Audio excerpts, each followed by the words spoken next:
Hoje a gente vai ver uma técnica de pintura básica aqui no Clip Studio. Não é a única forma de pintar, mas é uma forma eficiente para quem vai fazer desenho para livro, desenho simples de charge, esse desenho que tem contorno. E é uma forma muito útil de pintar aqui no Clip Studio. Estou terminando de fazer o rascunho de um personagem qualquer aqui, só para servir de exemplo. Tá? Olha o rascunho. Tranquilo. E a gente vai fazer o traço dele. Criar uma camada de vetor. Fazer o traço. Aqui o traço de arte final precisa ser exatamente igual ao traço rascunho. O traço rascunho é só um orientador. Né? Você pode criar o traço definitivo seguindo mais ou menos ali o que você determinou para o personagem. Não precisa ser 100% certinho, a não ser que haja essa necessidade. Tá, mas aqui é só exemplo, então não vou ficar muito preso a detalhe não. Vou deixar isso aqui assim de propósito.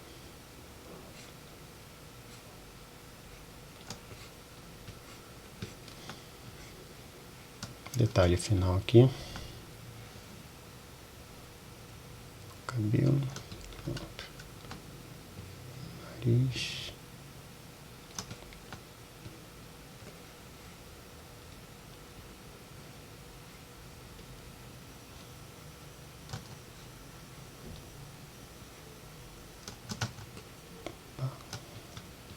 Ok.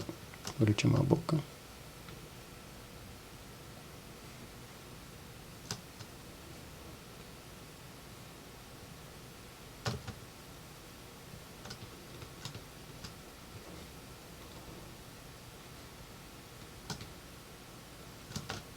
Essa parte preta aqui do olho, eu gosto logo de colocar a cor aqui mesmo, nessa parte aqui de traço. Para esse tipo de pintura e personagem que eu gosto de logo já deixar assim. Não é regra, tá? Mas eu já gosto de fazer isso. Ok, é isso. Vamos para a pintura. Ó, tá vendo? Tem espaço sobrando aqui. Aqui também deixei aberto para questão de exemplo. Então, a gente tem o traço em uma camada, tá vendo? E agora, nos programas tradicionais, como é que a gente faz para preencher a cor padrão, cor básica? A gente pega um balde de tinta e clica ali na área, né? Então, aqui no Clip Studio é a mesma coisa. Aqui ele tá vendo essa ele está impossibilitando de eu clicar com balde de tinta nessa camada. Por quê? Porque essa camada aqui ela é uma camada de vetor.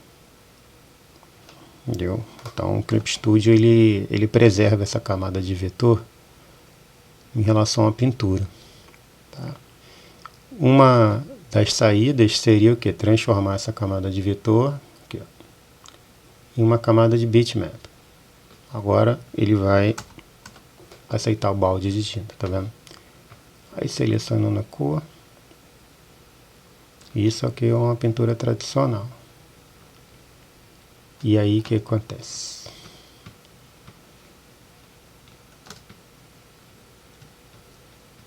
Até que ficou bem legal, né? Só que a técnica que eu gosto de utilizar, a técnica que eu gosto mais de utilizar é uma que mantém a camada de traço como vetor. Eu crio uma camada separada embaixo dela. Quando eu clico no balde de tinta, eu seleciono esse cara aqui, que ele vai reconhecer o traço que está na outra camada para fazer a pintura. E eu seleciono esse cara aqui, ó, escala de área, 1 em relação a pixel. Vou botar esse canto aqui mais aprofundado. O que acontece? Quando ele fizer a pintura, ele vai fazer a pintura até o limite, porém ele vai acrescentar 1 pixel a mais para dentro do contorno. Isso, para quem trabalha pintando dessa forma, sabe que existe alguns contornos, alguns cantos que quando você pinta, fica um serrilhado aqui entre o contorno preto e a cor que você escolheu. Um serrilhado branco, vamos dizer assim. Isso acaba deixando a arte suja e você vem retocando e aí você perde tempo com isso. Nessa forma aqui, pedindo para o balde de tinta acrescentar uma área a mais além do contorno, já que você está pintando numa pintura abaixo do contorno, o que acontece é que essa área a mais vai ficar escondida por trás do contorno. Entendeu? E aí, outra característica importante da pintura. Vou fazer um teste aqui. Eu vou dar um clique aqui no cabelo. Olha só a perfeição. Ele não fica aquela área branca, aquela área imperfeita, suja nos cantos. E ainda assim você tem a cor e o contorno separado. Caso você precise fazer mudanças em um ou em outro, você tem os dois preservados aqui. Ok? Além de você poder, por exemplo, eu pintei o cabelo, agora eu vou pintar a pele. Então eu posso escolher, não é regra, mas eu gosto de fazer isso em alguns trabalhos. Eu escolhi uma outra camada que eu vou usar como a cor de pele. Aí eu vou clicar e olha o problema. Por que aconteceu isso? Porque aqui, ó, tem um espaço aqui, vazou por aqui. Não é isso que acontece na maioria dos programas. Ctrl Z. Então, agora imagina um desenho mais complexo, cheio de cenário, personagem, muita coisa. Né? Aqui é só um personagem simples, mas imagina um desenho bem complexo, com muitos traços. E aí você, quando vai pintar, começa a vazar para um montão de lado. Aí você tem que ficar na arte, imagina, retocando, fazendo assim cada cantinho para que quando você pinte não vaze. Né? Seria uma perda de tempo, né? Um trabalho que a gente acaba tendo se a gente não tiver recurso, não tiver ferramenta para isso. O Clip Studio oferece uma ferramenta para evitar esse problema. Olha lá, balde de tinta. E aí, cara, eu vou escolher esse cara aqui, ó, Close Gap, fechar espaço, tá? Gap. Vamos fazer um teste agora com a pintura da cor da pele. Camada, tá aqui o espaço ainda, ó. Certamente sem esse Close Gap ele ia vazar, mas vamos ver na prática o que acontece. Olha lá. Tá? Ele entende, né, que aqui ele não pode continuar porque eu dei uma ordem aqui para ele preservar. E ele continua pintando normalmente. Isso ganha-se muito tempo no fluxo de trabalho de pintura de coisas mais complexas. Tá? E aí a minha forma de pintura é essa. Eu vou escolhendo uma camada para cada cor. Não, você pode pintar tudo na mesma camada, depende da necessidade, na verdade. Tá? Estou dando esse exemplo aqui para demonstrar qual é a vantagem disso. Tá. Analisando as cores aqui. Branco, branco, branco. Pronto. Tá vendo? Eu tenho agora para cada cor uma camada, tá vendo? A camada, o cabelo, camada. E a camada do contorno separado. O que eu posso fazer? Nas camadas de cores, eu mando o programa, através desse ícone aqui, ele dá um Lock Transparent Pictures. Ou seja, ele vai impedir que qualquer outro tipo de pintura ultrapasse a área já pintada da cor. Qualquer programa de pintura acho que tem isso, mas aqui também é bastante apropriado nesse método que eu estou ensinando. Agora selecionando aqui, ó, a camada da pele. E esse cara aqui, tá vendo? Se eu escolher um pincel, escolher uma cor um pouco mais escura, e agora eu vou pintar, tá vendo?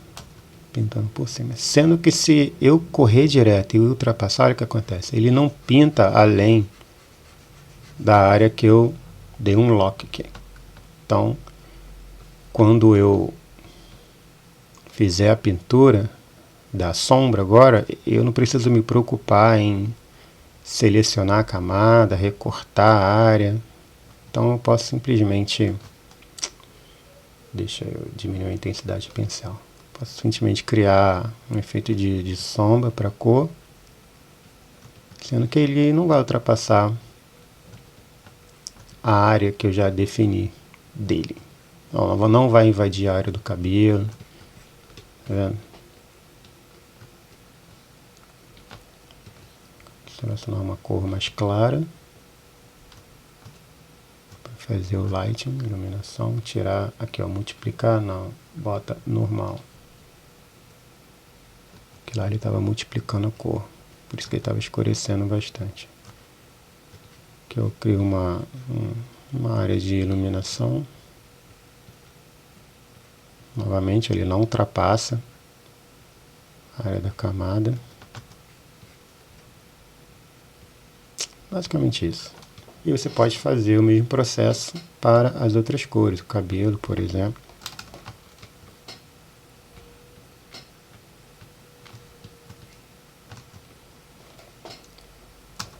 Pincel errado. Aqui.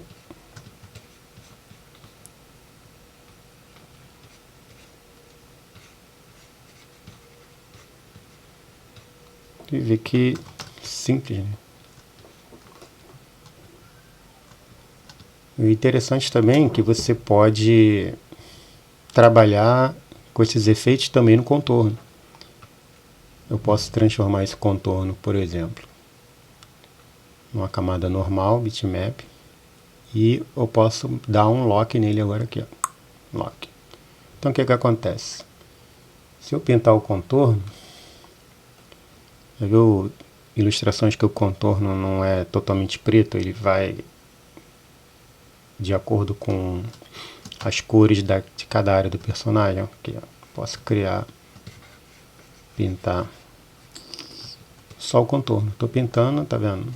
Pincel bem grande, pintando na hora do contorno. Ó, tem que ter cuidado aqui, ó, que o olho eu fiz tudo junto, tá? Isso que eu falo, é processo. Cada um cria o seu próprio processo baseado na sua necessidade e da sua forma de trabalhar. Eu não vejo problema em trabalhar dessa forma, estou acostumado. Mas caso haja necessidade, eu faço separado, não tem problema. Tá vendo? Já estou caracterizando o personagem, tirando essa questão de contorno todo preto, criando já um aspecto mais suave do desenho.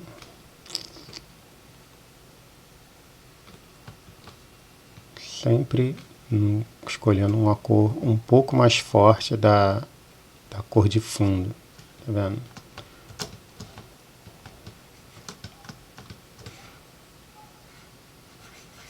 E para o cabelo, um pouco aqui, um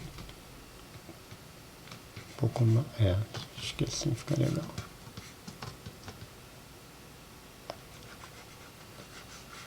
Vendo, pintando só o contorno, olha a diferença que dá, né? Olha que legal, tá vendo? Um personagemzinho criado, né, com esse método de pintura. E vamos supor que o cliente fala, eu não queria que esse personagem ficasse louro dessa forma, não gostei desse louro aí não. Aí imagina, o que vai acontecer? Já que você fez separado, você pode escolher essa ferramenta, né, e pintar com outra cor. Né, talvez esse cara queira um cabelo mais escuro.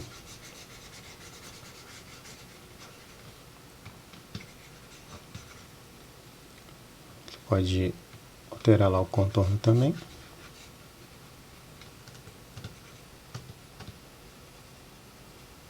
Pronto. O trabalho que você teve, né, para mudar uma característica do personagem. Se fosse uma coisa só, imagina, você teria que recortar, tomar cuidado para não apagar a parte do rosto, aquela coisa toda. Mas dessa forma, dependendo do cliente, da necessidade, dependendo do fluxo de trabalho, conhecendo os métodos e conhecendo as ferramentas, você pode criar um fluxo de trabalho que vai atender o projeto que você está fazendo. Outro tipo de ilustração, para outro tipo de finalidade, eu posso pintar de uma maneira diferente, que eu vou ensinar aqui também depois. Alguns métodos diferentes de pintura, onde você vai poder saber escolher, né, qual é a melhor forma de você fazer uma ilustração e como que isso vai ajudar você no fluxo de trabalho como um todo, e até na questão, se houver necessidade de mudança, alguma coisa, você já vai estar com o arquivo preparado para receber esses pedidos de mudança. E você vai estar sempre ganhando tempo com isso, tá? Desde que você conheça, né, essas ferramentas e os processos, tá? Então, se você entendeu, tiver alguma dúvida, coloca aí nos comentários e esperem que eu vou enviar mais alguns vídeos demonstrando processos de pintura, de ilustração digital. Ok? É isso aí, até a próxima.